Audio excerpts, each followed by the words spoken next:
Meus queridos, eu quero falar um pouco sobre a parábola do semeador. Nós podemos observar que estamos vivendo em um período de evangelização crescente. É explosivo o crescimento da evangelização. Mas por que isso? Porque a evangelização ela não está mais sendo utilizada apenas de boca a boca, mas por meio de todos os canais de comunicação existentes no planeta. Se você entra no WhatsApp, lá tem mensagem do Evangelho. Se você entra no Instagram, lá tem mensagem do Evangelho. Você vai para o Facebook, tem mensagem do Evangelho. Você vai para o YouTube, lá tem mensagem do Evangelho. Se você vai para o Twitter, lá também tem. E assim por diante. As redes sociais estão sendo um instrumento de Deus para o Evangelho chegar aos 4 cantos da terra, como Jesus disse. Mais do que em qualquer outra época da história, o ser humano, a humanidade inteira, está tendo acesso às páginas das Escrituras e tudo que nós estamos vivendo. Eu vi alguém escrevendo, eu li isso em um artigo, de que nós não estamos vivendo um período onde as pessoas estão se distanciando do Evangelho por causa das redes sociais. Fato é que o coração das pessoas estão vazios de Deus. E lá ele disse, mais do que nunca, o ser humano tem contra ele, ou a favor dele, as redes sociais para glorificar a Deus. Contra ele no sentido de que as redes sociais são hoje o maior testemunho de que todas as pessoas têm tempo para se voltar para Deus e que elas estão utilizando o seu tempo apenas com as redes sociais. E a seu favor, utilizando as redes sociais e a internet para aprender mais de Deus, para desenvolver o seu relacionamento com Deus e desfrutar de uma comunhão sincera e real com o seu Senhor. E por esta causa, utilizando agora as redes sociais, Jesus continua a dizer, não somente pelas redes sociais, por mim, por você, em todos os ambientes em que vivemos, mas também com as redes sociais. O Senhor Jesus continua a dizer, ouçam, o semeador continua a semear. O semeador continua a semear a palavra de vida. Mas é importante frisar aqui, meus queridos, que a questão-chave da parábola não é a semente. Ela está sendo semeada. A semente aqui é o Evangelho. O Evangelho está sendo pregado em todos os lugares, como já dizemos. O Senhor da Seara afirma de uma maneira bem especial: a semente não voltará para ele vazia. E eu quero utilizar aqui para endossar o que eu estou dizendo algumas palavras de Isaías. A palavra do Senhor descreve que Isaías diz que assim como descem a chuva e a neve dos céus e para lá não voltam, sem que primeiro reguem a terra e a fecundem e a faça brotar para dar semente ao semeador e pão ao que come. Assim será a palavra que sair da boca do Senhor, não voltará para ele vazia, mas fará o que lhe apraz, diz as Escrituras, e prosperará naquilo para que foi designada. Meus queridos, a palavra está sendo pregada em todos os lugares e ela não voltará vazia. Ela fará com que o que foi designado para ela fazer, ela fará, ela cumprirá. Como disse Paulo em uma das suas cartas, nem que seja cheiro de morte para a morte, ela trará resultado. Ela não voltará para Deus vazia. A grande questão dessa parábola diz respeito ao solo que a semente encontra ao longo da semeadura. Não é a semente, o Evangelho é o mesmo. O Evangelho, desde os cristãos primitivos até os dias atuais, é o mesmo e opera da mesma maneira, com a mesma força. A grande questão aqui é o solo. Quais são esses solos?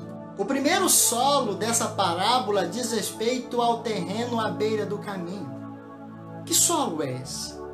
Jesus ele afirma logo a seguir no versículo 15 que todo aquele que ouve e não compreende a palavra lançada, logo vem Satanás E antes que essa pessoa caia em si da palavra que lhe foi ministrada, o diabo vem e tira de diante dos seus olhos a oportunidade de serem livres, diz as Escrituras. Esse solo diz respeito ao coração despercebido a mensagem que lhe foi transmitida. O segundo solo diz respeito ao terreno rochoso. Está lá no versículo 5. Jesus afirma no versículo 16 e versículo 17 que esse solo, que é a semente, cai sobre o solo rochoso. É todo aquele que ouve a palavra do Senhor e logo a recebe com alegria, diz o texto. Mas por não terem raiz em si mesmos, dura pouco tempo e se vai também. Isso é outro fato curioso. Recebe com alegria. Recebe com alegria. Mas não é uma terra boa. Meus queridos, eu aprendi na vida uma coisa muito importante. É importante começar bem. Muito importante começar bem.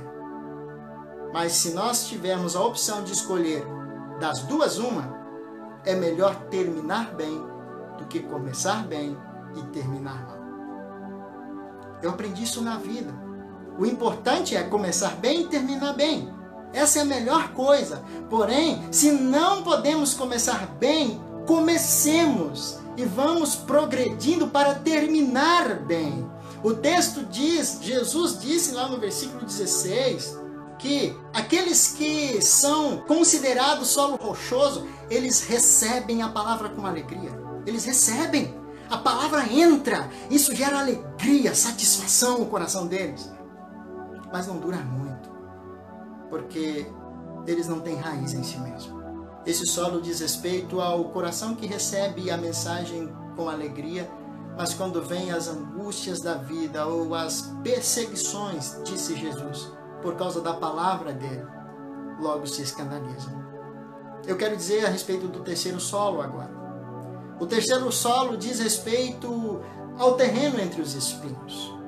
Jesus, ele afirma no versículo 18 e no versículo 19 aí do texto, que esse solo é todo aquele que ouve a palavra, mas os cuidados com essa vida, a fascinação das riquezas e demais ambições, disputam espaço com a palavra pregada, a sufoca, ficando incapaz de crescer e frutificar. Os espinhos diz respeito à fascinação das riquezas, com as coisas dessa vida e as demais ambições que esse mundo oferece. E isso disputa lugar, disputa espaço no coração das pessoas, sufocando assim a palavra pregada. Consequentemente, não tem como produzir no meio. Linguagem agrícola. Um terreno em que foi plantado algo, se não zelar daquilo e retirar as ervas daninhas, vai morrer sufocado. E desse mesmo modo, é a palavra de Deus em nossos corações, se não for zelada, se não for cuidada, se não for olhada com carinho. Esse solo diz respeito ao coração em que recebe a mensagem, mas prefere o aqui e o agora, sem se importar se haverá consequências e punições eternas por tais escolhas. O aqui e o agora, ele trará sobre si juízo. Jesus nos convida a colocar os nossos olhos na eternidade. Não que nós não vamos desfrutar de riquezas, não que nós não vamos desfrutar de coisas incríveis nessa terra, mas isso não pode atrair o nosso coração. Isso precisa ser apenas resultado de bênçãos de Deus para nós. Sabe por quê?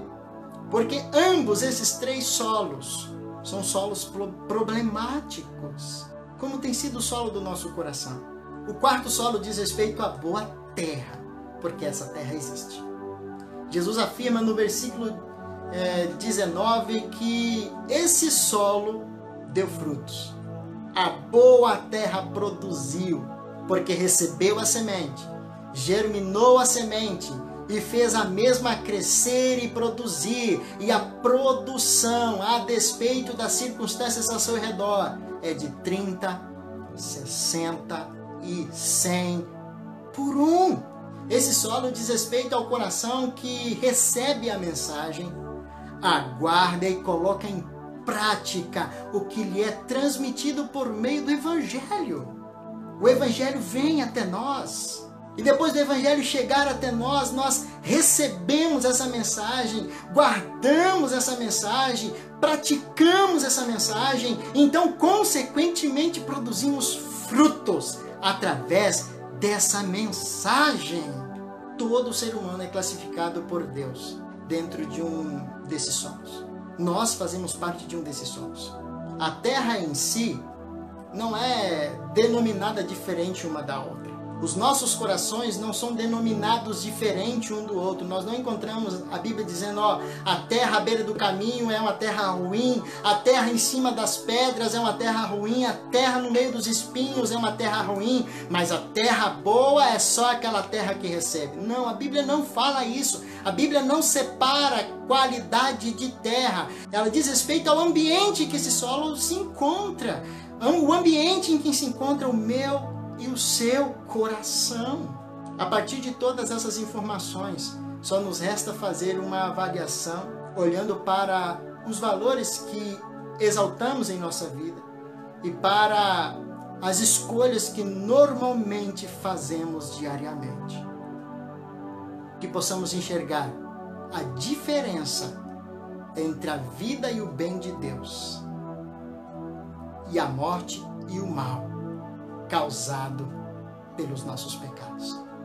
E em Ele nos chamando, seremos recebidos na glória para estar com Ele para sempre, ou seremos afastados da presença dEle eternamente? O que define isso é a realidade do seu coração e o solo em que Ele permanece nesse momento. Jesus te convida a vivenciar a experiência de um solo que produz. Precisamos substituir o que é bom desse mundo por aquilo que é infinitamente melhor e eterno. Eu quero convidar você, aí onde você está, em qualquer cidade do Brasil, a refletir no que você ouviu. Em que ambiente está a terra do seu coração? À beira do caminho, ao dispor das aves do céu, do maligno? Sobre uma rocha onde tem pouca terra, onde a palavra de Deus te deixa feliz, mas não produz nada? Porque o sol, o sofrimento, as angústias, as decepções simplesmente apagam a alegria do Evangelho? Entre espinhos, aonde as coisas dessa vida, o aqui, o agora, fascina mais você do que a eternidade com Deus? Deixa Deus trabalhar no seu coração e fazer do seu coração uma terra produtiva.